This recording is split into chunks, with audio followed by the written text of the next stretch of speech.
Hello guys, welcome to my channel learn with fun. और आज के वीडियो में हम लोग अपनी अकाउंट्स स्टार्ट करने वाले 11th स्टैंडर्ड की। ठीक है, तो गाइस सबसे पहले मैं आपको अपने चैनल के बारे में बता देती हूँ। गाइस मेरा चैनल का नाम है लर्न विद फन और हम लोग इस चैनल पे पूरी 11th की, ठीक है, 2023 से 2024 तक का जो भी सिलेबस है इस ईयर का, वो हम कंप्लीट करने वाले 11th स्टैंडर्ड का इस चैनल पे। ठीक है, तो मैं आपको सारे क्वेश्चंस भी करवाऊंगी, सारे कॉन्सेप्ट समझाऊंगी। जो भी क्वेश्चंस कॉन्सेप्ट से रिलेटेड होंगे वो हम करेंगे। ठीक है, और मैं कुछ क्वेश्चंस भी आपको दूंगी, ठीक है, जो आप प्रैक्टिस कर सकते हो उससे। ठीक है, तो सबसे पहले चैप्टर नंबर 1 है हमारा इंट्रोडक्शन टू अकाउंटिंग। ठीक है, तो ठीक है, तो सबसे पहले इस चैप्टर को स्टार्ट करने से पहले हमें समझना पड़ेगा, क्योंकि देखो आप देख सकते हो आप 11th स्टैंडर्ड में आए हो, तो आपके लिए अकाउंट्स एक बहुत ही ऑब्वियसली कॉमर्स पूरा ही एक आपके लिए नया सब्जेक्ट है। ठीक है, तो आप पूरा 11th स्टैंडर्ड एक बेसिक होती है किसी भी कॉमर्स में जो भी सब्जेक्ट्स होते हैं उन सब के एक बेसिक होता है। ठीक है, इकोनॉमिक्स भले ही आपने पहले पढ़ी होती है, लेकिन अकाउंट्स के लिए अगर मैं अपने सब्जेक्ट की बात करूँ तो अकाउंट्स के लिए बिल्कुल बेसिक होती है 11th स्टैंडर्ड। ठीक है, तो सबसे पहले आगे आपके पास और भी कॉन्सेप्ट आएंगे कि किस तरीके से हमें चीज़ों को करना होता है अकाउंट्स में। लेकिन उससे पहले हमें समझना चाहिए कि अकाउंट्स का मतलब क्या होता है। ठीक है, अकाउंटिंग होती क्या है, ठीक है, उसको हमें समझना पड़ेगा। तो चैप्टर नंबर 1 इसी से ही डील करता है कि हमारा अकाउंटिंग का मतलब क्या है। ठीक है, तो सबसे पहले अगर मैं एग्जाम्पल से आपको समझाऊँ, ठीक है, देखो क्या होता है कि अकाउंट्स बेसिकली कहीं पर भी देखो आप, जैसे कि हम एक एग्जाम्पल लेते हैं। ठीक है, चलो देखो जैसे मैं एक एग्जाम्पल लूँ, ये राम है। ठीक है, लेट्स टेक एन एग्जाम्पल कि ये राम है, एक पर्सन है। ठीक है, इसका लेट्स टेक एन एग्जाम्पल कि इसका एक स्टेशनरी की शॉप है।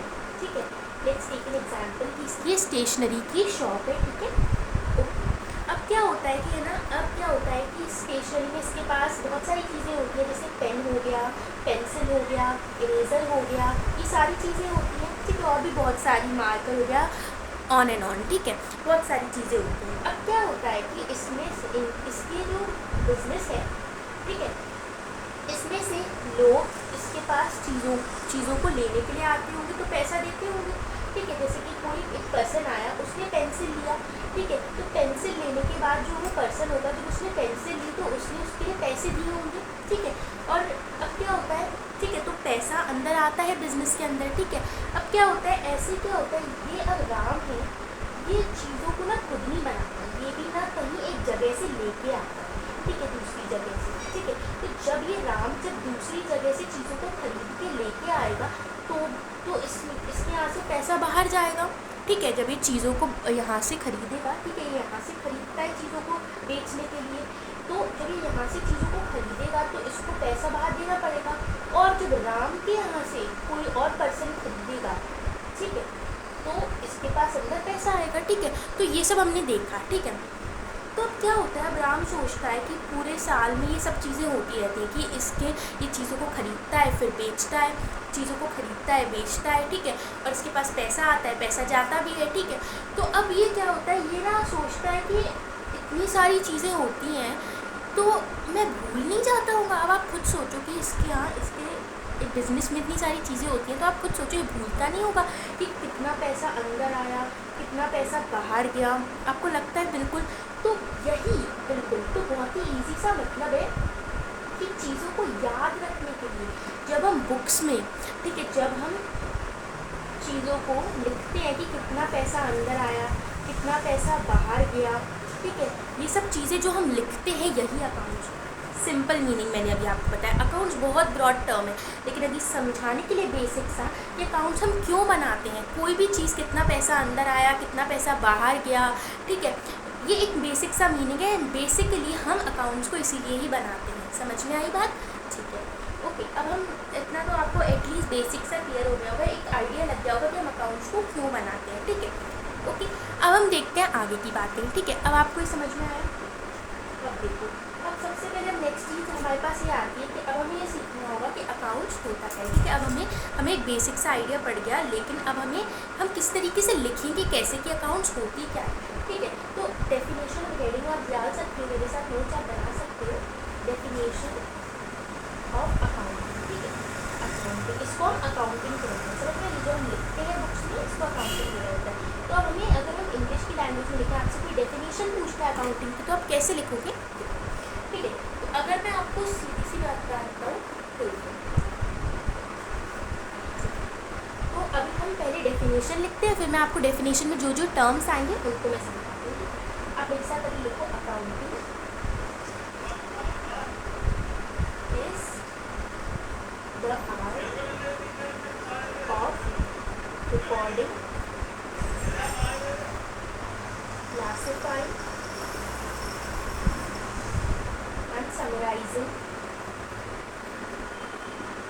and summarizing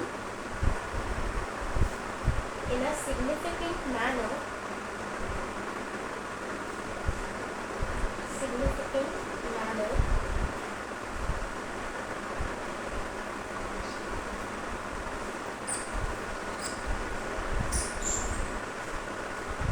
and in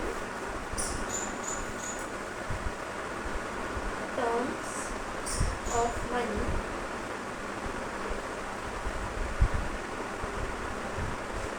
transactions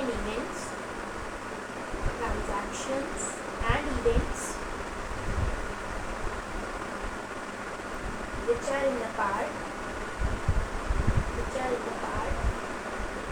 at least of financial character,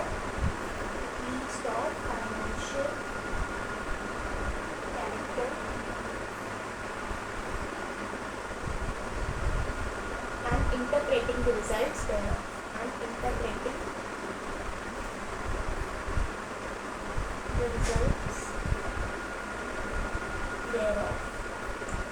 तो ये हमारी डेफिनेशन है। अब मुझे को पता है कि आप लोगों को इसमें कुछ भी समझ में नहीं आया होगा ज़्यादा, ठीक है, क्योंकि अभी तो आप बेसिक पढ़ रहे हो।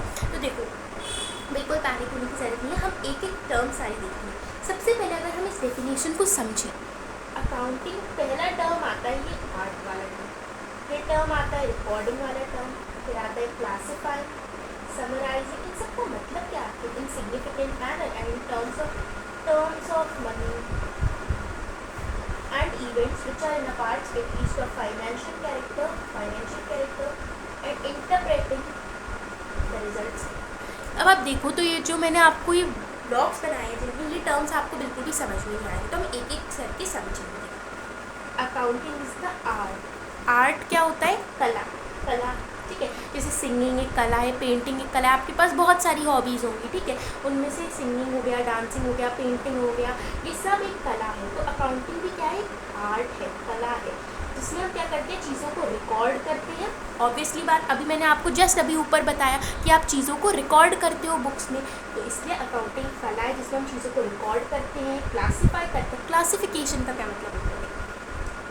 अब क्या होता है इसमें, मैंने आपको बताया कि राम के पास क्या होता है कि चीज़ें एक्सपेंसेस आते हैं, एक्सपेंसिव और बाहर चीज़ें जाती हैं, ठीक है। मतलब उसके पास पैसा अंदर आता है, फिर वो पैसा बाहर देता भी है, ठीक है। ये मैंने आपको चीज़ें बात बताई, ठीक है। अब देखो, बहुत ही सिंपल सी बात है, उसके पास क्या होता होगा ना, अब वो क्या करता होगा, बुक्स में सारी चीज़ें लिखता होगा, कितनी चीज़ें आती हैं, कितनी चीज़ें जाती हैं, एक साथ सब चीज़ें लिख देता होगा।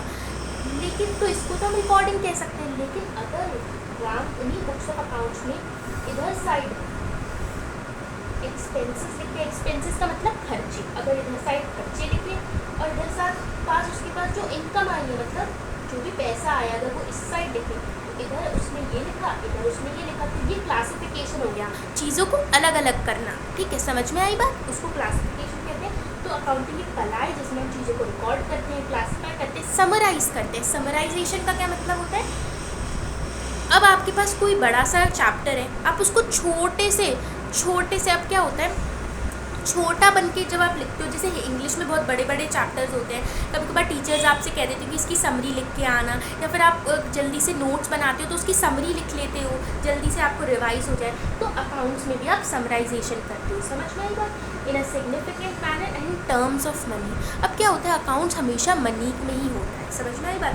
अब क्या होता है, अगर आप सोचो कि यहाँ पे अगर आप सोचो कि एक पर्सन है, ठीक है, जैसे लेट्स सपोज कि राम है, वो हमेशा अपने टाइम पे आता है बिजनेस पे, ठीक है, वो बहुत ही ज़्यादा पंक्चुअल है, तो ये पंक्चुअलिटी ना आप कभी भी अकाउंट्स में रिकॉर्ड नहीं करते। अकाउंट्स में खाली सिर्फ पैसे कितने आए, पैसे कितने गए, वो चीज़ें रिकॉर्ड होगी। किसी चीज़ की बहुत ही अच्छी आप लिखो कि राम बहुत ही ज़्यादा काइंड है, तो आप ये अकाउंट्स की बुक्स ऑफ अकाउंट्स में नहीं लिख सकते हो। अकाउंट्स की बुक्स ऑफ अकाउंट्स में सिर्फ आप वही चीज़ें लिखोगे जो मनी की टर्म्स में आती है, एक्सपेंसेस या इनकम, ठीक है। और भी जो मनी की टर्म्स में चीज़ें होती है, समझ में बात। तो हमेशा टर्म्स ऑफ मनी में हम इंक्लूड करते हैं ट्रांजैक्शन क्या होते हैं, मतलब पैसा आया, पैसा गया, उसने चीज़ों को ख़रीदा, उसके बदले में पैसे दिए, वो ट्रांजैक्शन होता है, ठीक है।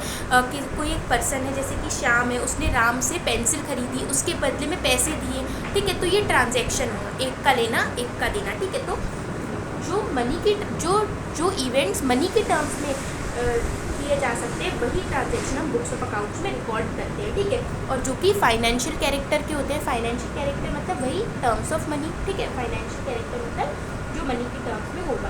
एंड इंटरप्रेटिंग द रिजल्ट्स, इसका क्या मतलब है इंटरप्रेटिंग का ये मतलब है समझना चीज़ों को। जब ये सब रिकॉर्ड कर दिया हमने, क्लासीफाई कर दिया, समराइज़ कर दिया, हर चीज़ कर दी, उसके बाद चीज़ों को समझना, एनालाइज करना कि हमारा बिज़नेस ज़्यादा अच्छा चल रहा है या फिर हमारे बिज़नेस में हमें नुकसान हो रहा है या फ़ायदा हो रहा है, ठीक है। नुकसान को हम कहते हैं लॉसेस, ठीक है। फ़ायदा होने को हम प्रॉफिट कहते हैं, ठीक है। तो हमें ये देखना, इंटरप्रेट करना कि हमें फ़ायदा हो रहा है या नुकसान हो रहा है, वही हम इंटरप्रेट करते हैं।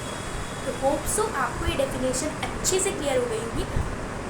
वैसे ये डेफिनेशन बेस्ट है, ठीक है। आप इसको याद करके लिख सकते हो, कोई आपके मार्क्स नहीं काटेगा। लेकिन अगर किसी को ये डेफिनेशन बहुत ही ज़्यादा नहीं हो रही, जैसे लास्ट टाइम पे आप लर्न करके गए लेकिन आपको याद नहीं आ रही, तो आप इसके बदले में एक डेफिनेशन और भी लिख सकते हो। क्या होगी वो?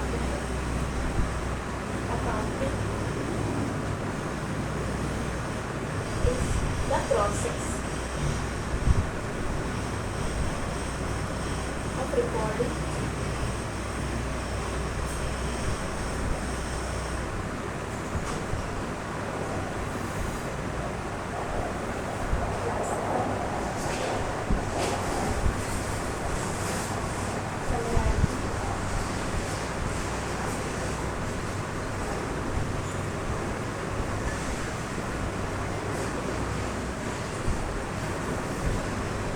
analyzing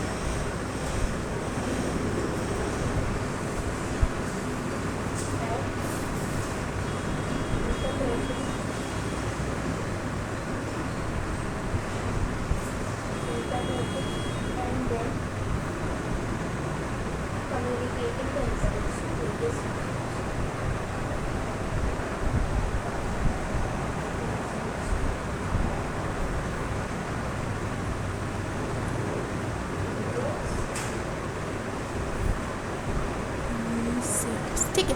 अब क्या मतलब है इसका, अगर आपको ये डेफिनेशन नहीं याद होगी तो अकाउंटिंग क्या है, एक प्रोसेस है जिसमें हम चीज़ों को रिकॉर्ड करते हैं, क्लासीफाई करते हैं, समराइज करते हैं, एनालाइज करते हैं। एनालाइज मतलब देखना कि परखना कि हमें प्रॉफिट हुआ है, लॉस हुआ है, ये सब देखना। एनालाइज करना, इंटरप्रेट करना, ठीक है, समझना चीज़ों को, और फिर कम्युनिकेट करना results. Communicating the results to various users का मतलब ये होता है कि लोगों को बताना, ठीक है। अब क्या होता है अब राम के पास लोग आते हैं, वो पूछते हैं कि तुम्हारा रिज़ल्ट, तुम्हारा बिज़नेस कैसा चल रहा है, कैसा हो रहा है, सब चीज़ें। जैसे कि अगर मैं एग्जांपल लूँ, ठीक है, एक बढ़िया सा एग्जांपल लेते हैं। जैसे कि आपका रिज़ल्ट आ जाता है, उसके बाद बहुत सारे रिलेटिव्स आते हैं आपके घर में, ठीक है, बहुत ही ज़्यादा एनॉय करते हैं आपको कि आते हैं और कहते हैं कैसा गया इसका रिज़ल्ट, हमें भी बताओ ज़रा, ठीक है। ऐसे आते हैं रिलेटिव्स, जो कि मुझे भी बिल्कुल पसंद नहीं है, ऑब्वियसली आपको भी पसंद नहीं होगा। पूछते हैं कि आप इसका 10th का रिज़ल्ट कैसा हुआ, इसका 12th का रिज़ल्ट कैसा हुआ, या अभी क्या कर रहा है, इस तरीके से पूछते हैं। तो वैसे ही हमारे बिज़नेस के बारे में भी लोग पूछते हैं, तो हम क्या करते हैं, कम्युनिकेट करते हैं रिजल्ट्स बहुत सारे यूजर्स को। समझ में आई पूरा? ओके गाइस, तो इस वीडियो में हम बस इतना ही रखते हैं। आज हमने अकाउंट्स के बेसिक को समझा, उसकी डेफिनेशन को समझा। नेक्स्ट वीडियो में हम इसके कैरेक्टरिस्टिक्स, ठीक है, इसके फीचर्स के बारे में डिस्कस करेंगे, ठीक है। तो ये आपका पार्ट 1 है, पार्ट 2 भी आप लोग देखना, जिससे कि आपको और क्लियर अंडरस्टैंडिंग हो जाएगी अकाउंटिंग, ठीक है। Okay, thank you guys, do subscribe my channel if you like this video. Thank you so much.